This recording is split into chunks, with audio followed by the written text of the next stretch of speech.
जी अस्सलाम वालेकुम। आज की इस वीडियो में हम डिस्कस करने जा रहे हैं कि आपको अपनी कंपनी पाकिस्तान स्टॉक एक्सचेंज में रजिस्टर्ड क्यों करवाना पड़ती है, या किसी भी बिजनेस को पाकिस्तान स्टॉक एक्सचेंज में रजिस्टर्ड क्यों होना पड़ता है। इसकी कुछ वजूहात होती हैं जो हम डिस्कस करने जा रहे हैं। सपोज करें कि कोई भी बिजनेसमैन है, वो जब बिजनेस शुरू करता है तो बिजनेस शुरू करने के लिए उसको कैपिटल रिक्वायर्ड होता है। अब उसने लोकल लेवल पे बिजनेस शुरू किया, अपने सूबे में किया, उसके बाद अपने मुल्क में किया, और फिर उसने इंटरनेशनल लेवल पे बिजनेस किया। अब एक सर्टेन लेवल आता है कि आपके पास अपना कैपिटल खत्म हो जाता है और आप फिर अपने बिजनेस को मजीद एक्सपैंड करने के लिए एक्स्ट्रा इन्वेस्टमेंट की जरूरत होती है। अगर आप किसी भी बैंक से फाइनेंसिंग लेंगे, या किसी भी इन्वेस्टमेंट बैंक से, या हेज फंड से, या किसी भी ऐसे इदारे से जो फाइनेंसिंग करते हैं, तो उनकी कुछ टर्म्स एंड कंडीशंस होती हैं कि वो आपको एक सर्टेन परसेंटेज या इंटरेस्ट या सूद आप कह सकते हैं उसके ऊपर इन्वेस्टमेंट देते हैं। तो जो बैंक्स होते हैं, इनकी मार्कअप या सूद या इंटरेस्ट सबसे ज्यादा होता है एज कंपेयर टू बाकी इदारों के। कंपनीज के पास दो रास्ते होते हैं। एक रास्ता कि वो पब्लिक जाकर यानी स्टॉक एक्सचेंज में रजिस्टर होकर लोगों से इन्वेस्टमेंट ले लें और लोगों को अपने बिजनेस के अंदर डायरेक्ट पार्टनर बना ले। अब बिजनेस में अगर मुनाफा होगा तो वो मुनाफा लोगों के साथ शेयर कर दिया जाएगा। अगर बिजनेस में लॉस होगा तो वो लॉस भी लोगों के साथ शेयर कर दिया जाएगा। इसमें किसी भी बंदे के साथ कंपनी ये एग्रीमेंट नहीं करती कि एक फिक्स मुनाफा देगी। लिहाजा अगर कंपनी का बिजनेस प्रॉफिट में जाता है तो जो शेयर होल्डर होते हैं उनको वो मुनाफा मिलेगा। अगर कंपनी लॉस में जाती है तो जो जो शेयर होल्डर हैं उनको लॉस मिलेगा। तो कंपनी के लिए बहुत फायदे की बात होती है कि उसने जब लोगों से इन्वेस्टमेंट ली हुई होती है या किसी भी पब्लिक से, तो उसके साथ कोई रिटर्न एग्रीमेंट नहीं होता कि इतनी फिक्स मार्कअप या इतना फिक्स सूद देना है। इसलिए कोई भी बिजनेस जो होता है वो अपनी ग्रोथ के लिए हमेशा क्या करता है, एक सर्टेन लेवल के बाद स्टॉक एक्सचेंज में रजिस्टर्ड हो जाता है, ताकि फिर आम पब्लिक, मेरे जैसे आप जैसे लोग उसके शेयर खरीदें और अपना पैसा उसमें इन्वेस्ट करें। एक रास्ता ये था। दूसरा रास्ता जो हमने कहा, बहुत से बिजनेसेस ऐसे होते हैं जो बैंकों से लोन लेते हैं, मसलन 2 अरब, 4 अरब, 10 अरब, और बैंक जो है उनसे फिर उस लोन के ऊपर सूद या मार्कअप या इंटरेस्ट लेते हैं। तो आपके पास बीइंग अ बिजनेसमैन दो रास्ते होते हैं। या तो आप स्टॉक एक्सचेंज वाला रास्ता अडॉप्ट कर लें, या आप जो है बैंकों वाला रास्ता अडॉप्ट कर लें। हर बंदे की अपनी पर्सनल चॉइसेस होती हैं। इस वीडियो में हम ये डिस्कस करना चाहते हैं कि आप स्टॉक एक्सचेंज में कोई भी बिजनेस रजिस्टर्ड क्यों होता है, why take a company to public, या स्टॉक एक्सचेंज में किसी भी कंपनी को रजिस्टर्ड होने की जरूरत क्यों होती है। तो इसमें 3-4 बेसिक चीजें मैं आपको बताना चाहता हूँ कि सबसे पहली वजह तो जैसे मैंने आपको बताई कि आप किसी को भी फिक्स जो होता है इंटरेस्ट या सूद नहीं दे रहे होते। फिक्स सूद देना, आपको नहीं पता कि आने वाले वक्त में बिजनेस ग्रो करेगा या फॉल करेगा, कल मार्केट की कंडीशन क्या होगी, महीने बाद क्या होगी, 6 महीनों बाद क्या होगी। आपको बिजनेस में मुनाफा भी हो सकता है, नुकसान भी हो सकता है। इसलिए कंपनीज प्रेफर करती हैं कि विदाउट कमिटमेंट अगर उन्हें इन्वेस्टमेंट मिल रही है, जो कि सिर्फ स्टॉक एक्सचेंज से मिलती है, इसमें कोई किसी किस्म की कमिटमेंट नहीं होती। डायरेक्ट जो बिजनेस है, अगर अर्निंग कर रहा है बिजनेस तो मुनाफा शेयर होल्डर को मिलेगा। अगर लॉस में जा रहा है बिजनेस तो वही लॉस शेयर होल्डर को डायरेक्ट ट्रांसफर हो जाता है। तो इसलिए हम जब कहते हैं कि आप बिजनेस को एनालाइज करके शेयर खरीदें, तो उससे मुराद यही होता है कि ऐसी कंपनीज के शेयर खरीदें जो स्टेबल है, लेस रिस्की है, और जिसमें पैसा लगाने से या इन्वेस्टमेंट करने से आपको आने वाले वक्त में बहुत अच्छा मुनाफा मिल सकता है, नुकसान आपको ना मिले। 550 कंपनीज हैं, उनमें 5 या 10 कंपनी ऐसी ढूंढना कोई मुश्किल काम नहीं है, अगर आपको प्रॉपर टूल्स का पता हो, फिल्टर्स का पता हो और टेक्निक्स का पता हो। सबसे पहली बात हमने क्लियर कर दी, यू नीड मोर मनी, आपको ज्यादा पैसे की जरूरत है। इसलिए आप एक सर्टन लेवल पर जब पहुंच जाते हैं, मसलन आपने अपना जीन्स का आपका बिजनेस है या किसी भी गारमेंट्स का, बेडशीट का, टॉवल्स का, या किसी मैन्युफैक्चरिंग कंपनी को आप चला रहे हैं, आप 2, 4, 10 करोड़ 50 करोड़ तक बिजनेस को ले गए हैं या 1 अरब तक ले गए हैं, उसके बाद फर्दर आपको ऑर्डर प्रोसेस करने के लिए आपको जरूरत होती है पैसे की। तो आप फिर अपनी कंपनी को पब्लिक लेकर जाते हैं, स्टॉक मार्केट में रजिस्टर्ड करवाते हैं, ताकि आपको सस्ती और अच्छी इन्वेस्टमेंट मिल सके। दूसरी ऑप्शन क्या होती है कि आप अपनी कंपनी का कंट्रोल तो अपने पास ही रखना चाहते हैं, लेकिन उसका मैक्सिमम हिस्सा मसलन 30%, 40% या 50% जो शेयर हैं कंपनी के, आप सेल कर देते हैं। सबसे पहले तो माजरत ख्वाह हो इस हवाले से कि बाज़ दफ़ा जो है ये बात करते हुए खांसी आ जाती है।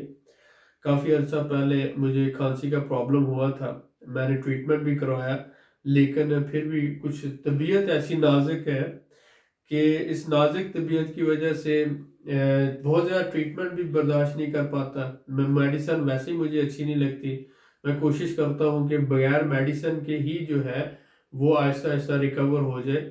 इस दौरान मैंने काफ़ी ट्रीटमेंट करवाया, लेकिन मसला ये हुआ कि 100% जो है ना वो ठीक नहीं हुआ। और मैं डॉक्टर्स को इतना विजिट करना पसंद नहीं करता, क्योंकि डॉक्टर्स के बस में हो तो वो तो बंदे को कोशिश करे कि एक से दूसरा दिन ना जिए।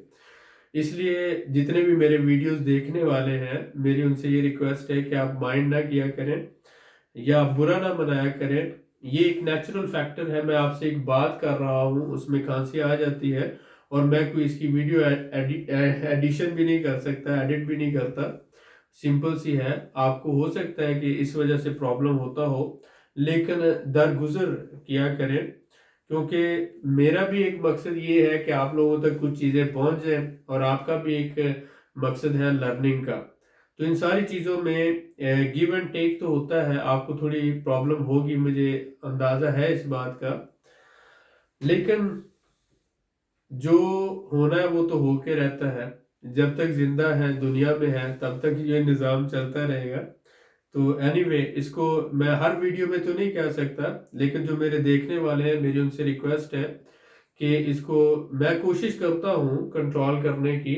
अपना ट्रीटमेंट भी जो है वो मैंने एक सर्टन लेवल तक करवाया, लेकिन एक हद से ज़्यादा मैं ट्रीटमेंट नहीं करवा सकता, क्योंकि मुझे मेडिसिन इतनी पसंद नहीं है और मैं नेचुरल वे से यानी हर्बल ट्रीटमेंट या जो है नेचुरल रिकवरी उस पर ज़्यादा बिलीव करता हूँ।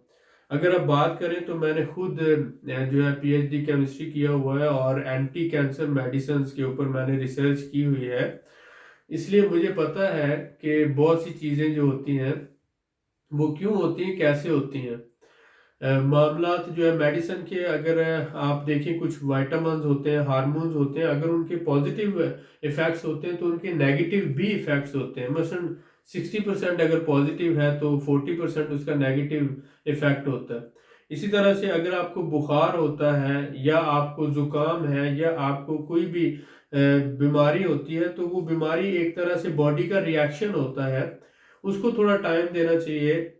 ऑटो रिकवरी के लिए मेडिसिन लेनी चाहिए, लेकिन एक हद से ज़्यादा मेडिसिन जो है वो भी सेहत के लिए नुकसानदेह हो सकती है। आपको शॉर्ट टर्म में तो वो फायदा दे देगी, लेकिन लॉन्ग टर्म में वो आपकी सेहत, आपके जो एक तरफ से अगर सॉल्व करेगी मसला, तो दूसरी तरफ से जो है वो आपके लिए लॉन्ग टर्म प्रॉब्लम क्रिएट कर देगी।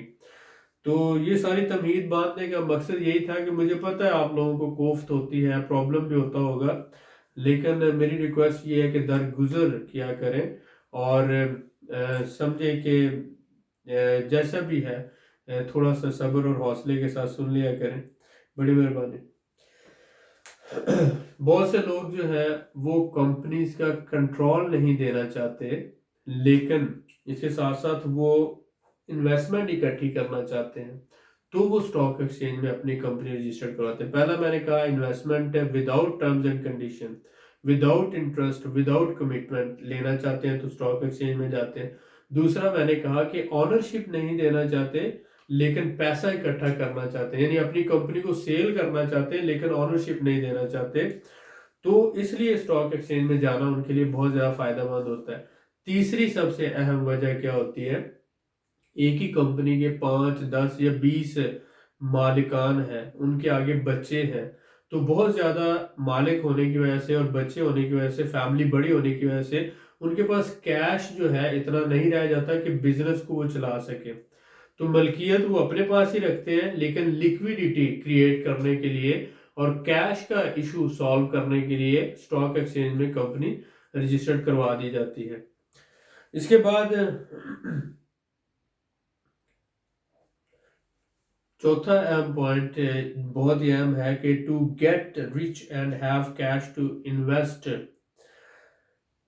इन एनी अदर बिजनेस, कि आप एक बिजनेस को स्टॉक एक्सचेंज में रजिस्टर्ड करवाते हैं, उससे आप लोगों से इन्वेस्टमेंट इकट्ठी करते हैं और फिर उस इन्वेस्टमेंट को दूसरा बिजनेस शुरू करने के लिए आप यूज करते हैं। कोई भी बिजनेसमैन या कोई भी जो बड़ा कंपनी ऑनर होता है या इन्वेस्टर होता है, वो जब एक पब्लिक कंपनी बनाता है तो उसको, पब्लिक कंपनी से मुराद यही कंपनी होती है जो स्टॉक एक्सचेंज में, दो तरह की कंपनीज हैं, एक प्राइवेट लिमिटेड होती है और एक पब्लिक होती है।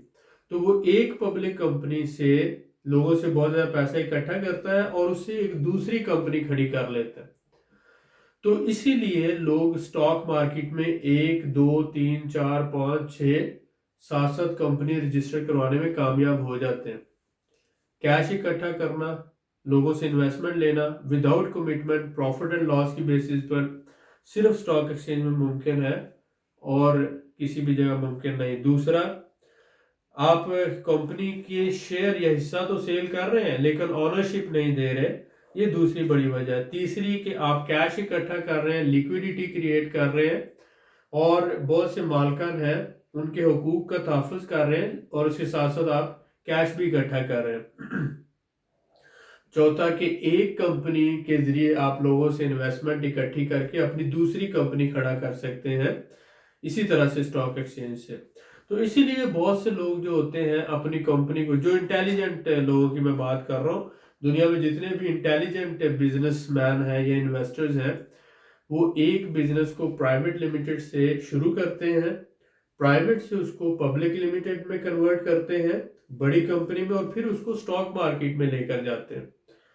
फिर उस एक कंपनी के जरिए लाखों लोगों से पैसा इकट्ठा करके इन्वेस्टमेंट लेकर वो दूसरी कंपनी बनाते हैं, उसको भी पब्लिक बनाते हैं, उसको भी स्टॉक मार्केट में लिस्ट करते हैं। इस तरह से लोगों का पैसा भी महफूज रहता है लेकिन उसके साथ साथ ग्रो करने का भी मौका मिलता है। तो ये सारी चीजें प्रैक्टिसेस होती हैं जो प्रोफेशनल बिजनेसमैन करता है। आपको भी चाहिए कि आप आज दूसरों की कंपनी के शेयर खरीद रहे हैं, समझ रहे हैं, लेकिन आज आप 1 घंटा, 2 घंटा, 3 घंटा लगाकर अपना एक पार्ट टाइम बिजनेस शुरू करें, एक छोटा सा बिजनेस शुरू करें। प्रोडक्ट का बिजनेस नहीं होना चाहिए, ज्यादा से ज्यादा सर्विसेज का बिजनेस आप शुरू कर सकते हैं। सर्विस से मुराद आप किसी भी किस्म की कोई सर्विस दे सकते हैं और ऐसा ऐसा उस बिजनेस को बड़ा करें। जब आपके पास थोड़ा कैश आ जाए तो फिर उसको प्रोडक्ट बिजनेस में कन्वर्ट कर लें और फिर आहिस्ता आहिस्ता बिजनेस को ग्रो करते जाएं। 2, 4, 6 सालों में आपका बिजनेस एक बहुत अच्छे लेवल पे पहुंच जाएगा जो आपके लिए कैश फ्लो जनरेट करेगा। फिर आप इसी तरह से प्राइवेट लिमिटेड से पब्लिक लिमिटेड कंपनी की तरफ जाएं और आहिस्ता आहिस्ता आने वाले वक्त में इंशाल्लाह ताला आप भी बिजनेस ओनर बन सकते हैं। मेरी दुआएं आपके साथ हैं, मुझे भी अपनी दुआ में याद रखिएगा। मिलते हैं नेक्स्ट वीडियो में, बहुत शुक्रिया।